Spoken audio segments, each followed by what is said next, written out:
नमस्कार दोस्तों, स्वागत है फिर से एक आपका रिसर्चर्स वीडियोस में। दोस्तों, कुछ व्यूअर्स सब्सक्राइबर्स का बहुत सारा कमेंट्स आ रहा है कि मेंबर्स का डेथ हो गया है और हम जो है उसको सोसेशन शॉर्ट सर्विस पहले ही एग्जिट डाला गया है और अब जो हमें डेट ऑफ एग्जिट उसको डालना है। तो कैसे डालेंगे? क्योंकि डेट ऑफ एग्जिट चेंज करना दोस्तों बहुत ही आसान होता है, लेकिन जब बात आती है डेथ की तो वहाँ जो है एम्प्लॉय के पास या फिर कह लीजिए उनके लॉगिन में ये ऑप्शन नहीं रहता है कि वो डेथ सर्विस खुद से डाल सके। क्योंकि जो व्यक्ति और खुद से अगर मर गया है वो कैसे आपका यूएन नंबर एक्सेस कर सकता है? खुद का नहीं कर सकता है। तो इसीलिए ये जो ऑप्शन है केवल एम्प्लॉयर के अधिकार में दिया गया है, ताकि जब डेथ हो जाए तो एम्प्लॉयर को ये पता लग जाएगा, तो वो उसके ऑप्शन में है कि डेथ कर सकता है। हमारे ऑप्शन में केवल होता है नॉर्मली 4-5 जैसा शॉर्ट सर्विस, रिटायरमेंट, सुपरन्यूएशन, ये सब 2-4 होते हैं एक्सेट्रा, लेकिन डेथ का नहीं मिलेगा आपको। अब ऐसे कंडीशन कोई करे तो क्या करे? क्योंकि जब डेट ऑफ एक्सिट लग गया है और अब उसको डेथ में बदलना है, और फिर एक वो हो गया। दूसरा ऑप्शन हम ये समझेंगे कि जिनका डेथ हो गया है तो उनका जो फाइलिंग कैसे करें क्लेम के लिए, तो हम इन दोनों प्रोसेस को समझेंगे दोस्तों। उससे पहले अगर आप चैनल पर नए हैं तो लाइक सब्सक्राइब चैनल को जरूर कर लीजिए, क्योंकि इतना बेहतरीन वीडियो दोस्तों मुझे नहीं लगता कि किसी और चैनल पर आप लोगों को मिलेगा। यकीन नहीं है तो सर्च करके देख लीजिएगा, आपकी मर्जी है। तो आइए चलते हैं अपने विषय पे और आप लोगों को बारी बारी से समझाते हैं। दोनों विषयों पे बताएंगे आपको। वीडियो के एंड तक जरूर बनिए और इस स्टेज को प्रॉपरली समझिए, ताकि जब तक आप समझेंगे नहीं तब तक आपका काम नहीं होने वाला है, क्योंकि ये सीरियस मैटर है, हल्का में लेने वाला चीज बिल्कुल भी नहीं। देखिए दोस्तों, सबसे पहले यहाँ पे हमारा ये इवेंट का पोर्टल है, ये उनके लिए अभी मैं बता रहा हूँ स्टेज नंबर 1 में। ठीक है जी, जिनका अभी डेथ हो गया है लेकिन वो पैसा उठाए नहीं है और नॉमिनेशन फाइल करके रखे हैं, उनके लिए मैं बताने जा रहा हूँ। दूसरा स्टेज में हम बताएंगे, पहले समझ लीजिए पहला स्टेज। यहाँ देखेंगे नीचे दोस्तों लिखा हुआ है death claim filing by beneficiary, यानी डेथ क्लेम जो है आपको फाइलिंग करना है बेनिफिशियरी द्वारा। क्योंकि मेंबर ने तो डेथ हो गया है लेकिन उसका ईवेन नंबर पासवर्ड तो घर में रहेगा, उसकी पत्नियां होंगी, बच्चे होंगे। तो यहाँ पे इस चीज को आप समझिए, बारीकी से मैं आपको समझाता हूँ अभी। देखिए दोस्तों, यहाँ पे इंस्ट्रक्शन दिया जा रहा है, साफ साफ कहा जा रहा है, ठीक है ना, कि the following information giving generated is should be EPFO records even of member, beneficiary Aadhaar name, date of birth declared by member during filing of nomination. ये कह रहा है कि जब ये देखिए मेंबर्स का आधार कार्ड और डेट ऑफ बर्थ डिक्लेयर्ड होना चाहिए जब उन्होंने ड्यूरिंग बाय ई नॉमिनेशन। जब दोस्तों जब हम ई नॉमिनेशन करते हैं तो उस समय एक आता है डिजिटल सिग्नेचर करने के लिए, जो कि ओटीपी से होता है। ई सिग्नेचर भी कहा जाता है।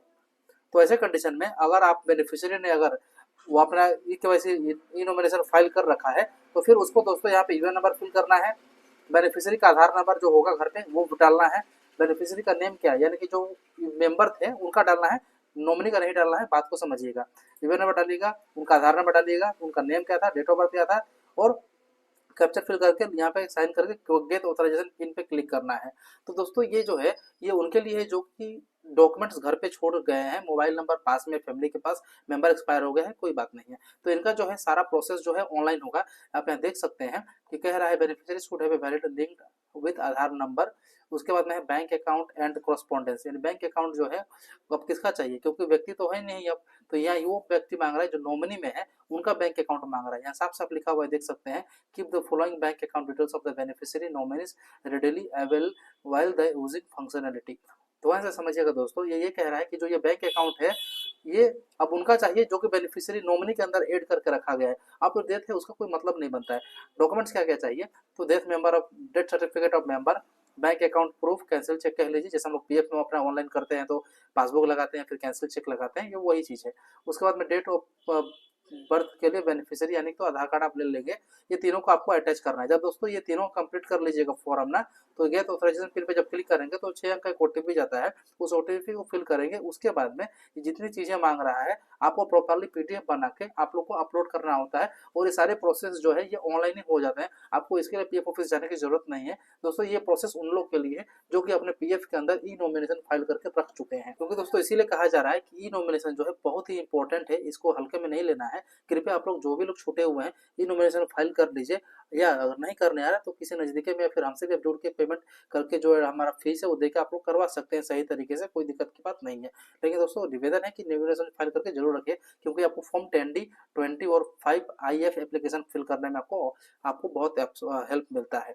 नहीं तो इसके बिना आपका अधूरा हो जाएगा। अब जिनका जो ऑनलाइन सब कुछ होने वाला है वो तो अपना सारा काम कर लेंगे आसानी से, बिना पीएफ ऑफिस, बिना कंपनी का मदद से, कोई दिक्कत की बात नहीं है। लेकिन आपको डेट ऑफ बर्थ जो एग्जिट लगाना है वो डेट आपका कंपनी ही लगा के देती है, तो वो आपको हेल्प मिल जाएगा, एक सर्टिफिकेशन लेटर दे देगा कंपनी आपको, आपका काम यहाँ से हो जाने वाला है।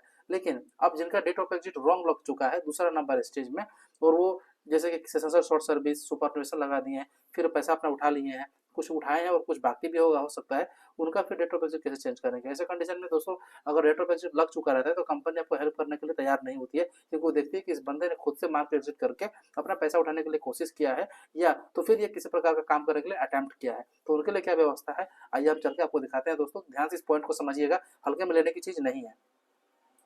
देखिए दोस्तों, जब हम ईपीएफओ का ये आधिकारिक पोर्टल है, employees provident fund organisation India, यहाँ पे देखिए जब मैं सर्च कर रहा हूँ, क्योंकि यहाँ पे बहुत सारी चीज़ है, कैटेगरी तो मैं इतना पढ़ के तो नहीं बता सकता हूँ आप लोगों को, क्योंकि वीडियो हो जाएगा एकदम 2 घंटे का। तो मैं हमको जो बेसिक चीज़ है कि डेथ के ऊपर वीडियो बनाना था, तो पहला आपने समझ लिया कि ऑनलाइन सर्विस में किस तरह से करना है, जिनका मेंबर में नॉमिनी फाइल है और जिनका डेट ऑफ एग्जिट लग चुका है, अब उनके लिए मैं बताने जा रहा हूँ उनका अब क्या होगा। तो देखिए दोस्तों, जैसे मैं डेथ लिखा है यहाँ पे सर्च पे, तो यहाँ पे देखिए 10 आ रहे हैं डेथ के केसेस अलग अलग है। इसको बारीकी से समझिए। यहाँ क्या लिखा है, क्वेश्चन नंबर 65 पे देखिए, in case of death of member who was an ex serviceman death whether family pension is payable or not.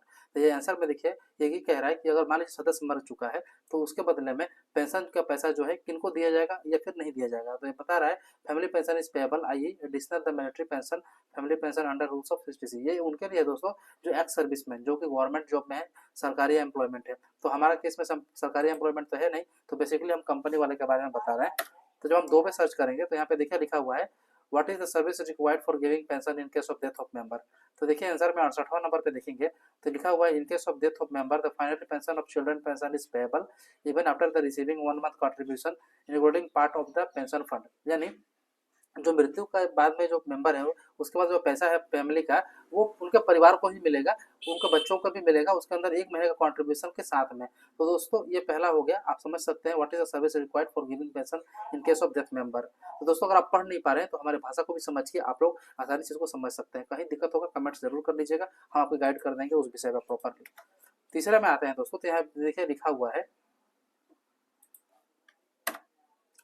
What is the insurance benefit EDLI. दोस्तों ये बहुत ही चर्चा था इससे 1 महीना पहले कि ईडीएलआई स्कीम के तहत पैसे मिलेंगे occurring after living the service. यही हमारा दोस्तों जो केस था, आप सबका केस आंसर शॉर्ट सर्विस या XYZ, यही आप लोगों का है, देख लीजिए क्वेश्चन नंबर 101 पे लिखा हुआ है whether insurance benefit under the EDLI scheme is payable death occurring after living the service. After living the service यानी कि जिन्होंने डेट ऑफ एग्जिट लगा चुका है उसी को कहा जाता है लिविंग द सर्विस। ठीक है, तो आपका आंसर था no, admissible only case of death while in service. ठीक है, कि आपको जो है ये अलाउड नहीं करेगा ईडीएलआई सर्विस, जो व्यक्ति डेथ कर मर गया है काम करते पीरियड में, उसी के लिए ही अलाउड है, बाकी किसी के लिए नहीं है।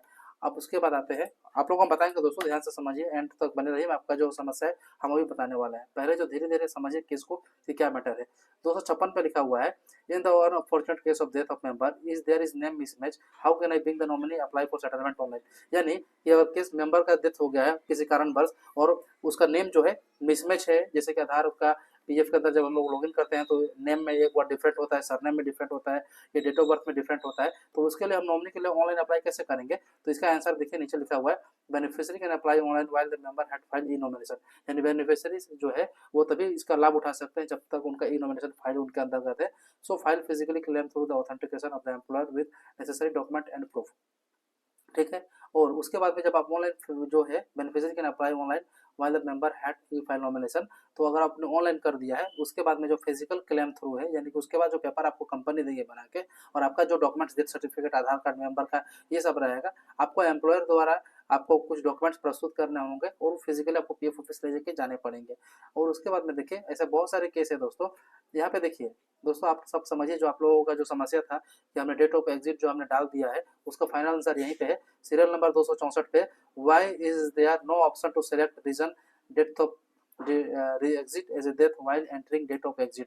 तो यहाँ पे लिखा हुआ है दोस्तों in member login it cannot be done as a member has already died, so how will be updated, however the date of exit can updated by the employer by mentioning the reason of death। इसका कहने का मतलब ये है दोस्तों कि अगर मान लीजिए कोई व्यक्ति अगर जिंदा है और अगर मर जाता है तो फिर वो अपने आप में डेथ ऑफ एग्जिट नहीं लगा सकता है, क्योंकि वो खुद से लॉगिन कैसे करेगा, वो तो किसी साइबर कैफे वाले से ही कराएगा। इसीलिए जो है डेथ का सर्विस जो है वो लोगों को नहीं दिया जाता है, वो मेंबर जो है नहीं कर सकता है खुद से, उसके लिए आपको एम्प्लॉयर से जाकर संपर्क करना पड़ेगा और वही जो मेंबर के पोर्टल पे दिखाएगा आपका डेथ का रीजन, वो वहां से डालता है।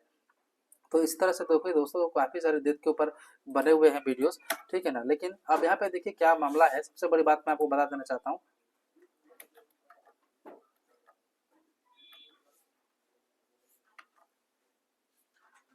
एक और करेक्शन है कि क्या हम उसको सुधार कर सकते हैं कि नहीं। How to make correction in member profile subsequent to death of the member. तो 407 में जब देखेंगे तो यहाँ लिखा हुआ है कि subsequent to the death of the member, the JD will signed by the nominee mentioned in Form 2.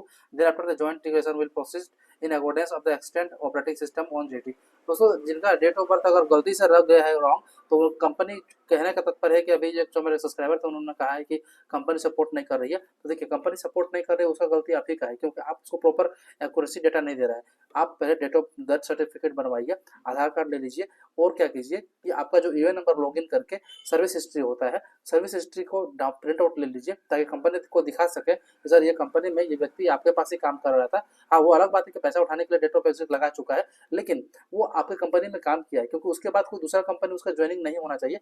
Last वाली कंपनी से कोऑर्डिनेट करना है और उसको दिखाना है। वो क्या करेगा, एक लेटर पैड पे लिखेगा और फिर उसके बाद में वो आपसे डेथ सर्टिफिकेट मांगेगा। इन सभी चीज़ों को लेके वो वहाँ से ऑप्शन से जाके आपका अपडेट कर सकता है डेथ का, उसके पास अथॉरिटी है। फिर वो क्या होगा कि जॉइंट डिक्लेरेशन जो है वो आपको नॉमिनी द्वारा साइन करवा के ऑनलाइन करेंगे, तो फिर पीएफ ऑफिस में जाएगा वेरिफिकेशन के लिए, वहां से जो है डेथ सर्विस अप्लीकेबल हो जाएगा।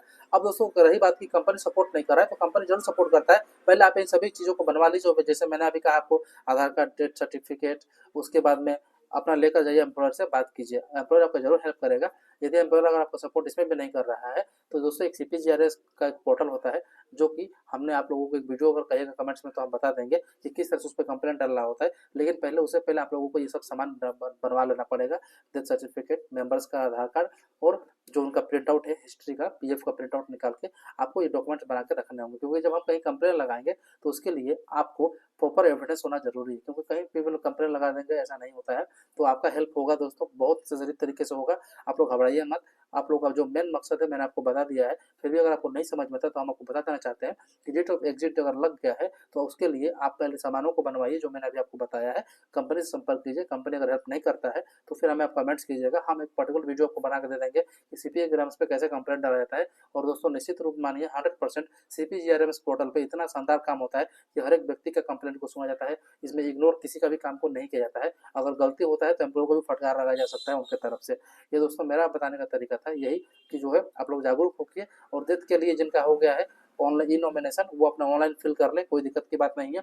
लेकिन जिनका ऑफलाइन है, जिनका डॉक्यूमेंट मिसमैच है, वो क्या कर सकते हैं कि वो कंपनी के थ्रू अपना काम करवा सकते हैं। और जो जिनका date of exit wrong mention हो चुका है, उनके लिए भी ऑप्शन है दोस्तों, आप जो है डेथ सर्टिफिकेट बनवाइए और जाकर ऑनलाइन जो ये पोर्टल है यहाँ पे जाके जो है आप चाहें तो इसके अंदर अपन फिल करके देख सकते हैं एक बार। लेकिन ये तभी होगा जब आपका ई नॉमिनेशन फाइल है तब, नहीं तो फिर कोई ऑप्शन नहीं है, आप कंपनी लेटर बनाना ही पड़ेगा आपको। उसके बाद आपको पीएफ ऑफिस ले जाकर जमा करना पड़ेगा। दोस्तों कैसा लगा रहा ये वीडियो, अगर आप लोगों को लगता है कि जो सवाल आप लोगों का था उसके हित में अगर ये वीडियो बना हुआ है तो फिर लाइक सब्सक्राइब जरूर कीजिए और कमेंट जरूर कीजिएगा। और नहीं समझ में आता है तो वीडियो को एक बार फिर से बैक करके देख लीजिएगा, आप लोग को समाधान मिल जाएगा। क्योंकि दोस्तों ये इतने खुल के ओपन करके आपको दूसरा कोई डेथ के बारे में नहीं बताने वाला है, मेरा ऐसा मानना है। बाकी आप लोग देख सकते हैं, सर्च कर सकते हैं यूट्यूब पे, आपका व्यक्तिगत मैटर है ये। तो दोस्तों अगर आप लोग अच्छा लगता है चैनल को लाइक सब्सक्राइब जरूर कर दीजिए। फिर हम आपको मिलेंगे कल एक रिसर्च टॉपिक पे इसी तरह से। तब तक जय हिंद, जय भारत।